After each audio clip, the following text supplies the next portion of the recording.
এই বাচ্চারা সব জানে।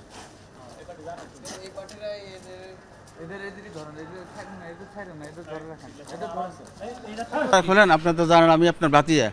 তো আমি দরজা খুললাম, খোলার পরে সেই এত লম্বা এক রামদা দেখে আমার ঘেঁটি এখানে ধরছে। ধরার পরে আমাকে বলে যে 5 লাখ টাকা দিবি এখন। তো আমি বললাম আমি বাড়ি থেকে আসছি গত পরশু, আমার আম্মা মারা গেছে, আমার কাছে টাকা টুকানে কিছু ভাড়াটিয়া কিছু টাকা দিছে। আর আমার বাতিজা একটা গত পরশু বিদেশ থেকে আসে, কিছু রিয়েল ছিল, সৌদি রিয়াল, টোটাল প্রায় 2 লাখ টাকার মতন। এই টাকাগুলো সব নিয়ে গেছে এবং আমাকে এখানে কয়েকটা বাড়ি দিছে। যাওয়ার সময় বলছে কাউকে বলবি না, কালকে 5 লাখ টাকা রেডি রাখবি, এটা বলছে। কোন বাসাটা আপনাদের? এই বিল্ডিংটা।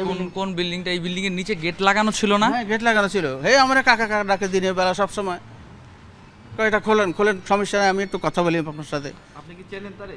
হ্যাঁ চিনি, হের বাপের নাম হচ্ছে সিরাজ, হের নাম হচ্ছে আলমগীর, হে আরও 2জন নিয়ে ঢুকছে এবং আমরা কয়েকটা বাড়াই দিছে দোনো হাতে, আচ্ছা ঠিক আছে।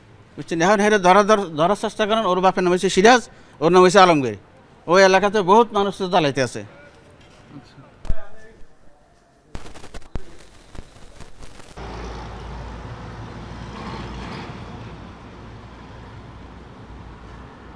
রাত 2টা থেকেই কিন্তু আমি আসলে এই মোহাম্মদপুর এলাকায় ছিলাম। আমাদের কাছে বেশ কিছু তথ্য ছিল যে মোহাম্মদপুর এলাকায় ডাকাতি হচ্ছে কিংবা বিভিন্ন বিচ্ছিন্ন তথ্য আমাদের কাছে কিন্তু ছিল। তবে মোহাম্মদপুর এলাকায় আসার পরে নবোদয় যে বাজার, সেই বাজারে আমরা যাই এবং আমাদের কাছে তথ্য ছিল একটি নির্দিষ্ট বিল্ডিংয়ে কিন্তু আসলে ডাকাতি ঘটনা ঘটছে। পরক্ষণে আমরা সেই ভবনের কাছাকাছি চলে যাই এবং সেখানে যেয়ে দেখতে পারি যে আসলে কিছু দুর্বৃত্তরা কিন্তু সেখানে ডাকাতি করেছে, তাণ্ডব চালিয়েছে। পরক্ষণেই আমাদের সাথে সাথেই কিন্তু সেখানে সেনাবাহিনীর যে টহল দল, তারাও কিন্তু সেখানে চলে আসে এবং যে আমরা সেখানে স্পটে যাওয়ার সাথে সাথেই কিন্তু তারা বেশ কয়েকটি মোটর সাইকেল নিয়ে কিন্তু সেখান থেকে পালিয়ে যায়।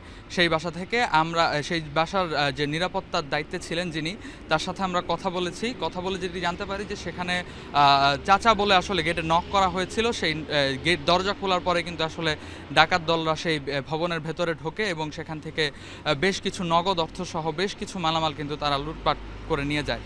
এবং মোহাম্মদপুর ছাড়া ওই নবোদয় বাজার ছাড়াও কিন্তু আমরা মোহাম্মদপুরের বেশ কয়েকটি এলাকায় কিন্তু আমরা গিয়েছি এবং সেখানে আমরা দেখতে পেয়েছি যে বিভিন্ন যে মসজিদের মাইক, সেই মসজিদের মাইকেও কিন্তু আসলে ঘোষণা দেওয়া হচ্ছে যে যেন সবাই যেন সতর্ক অবস্থানে থাকেন এবং যার যার নিরাপত্তার স্বার্থে যেন লাঠিসোঁটা নিয়ে যেন সারা রাস্তায় থাকে। আমরা সেই মোহাম্মদপুর বেরিবাদের যে রাস্তাটি, সেখানেও আমরা ঘুরেছি।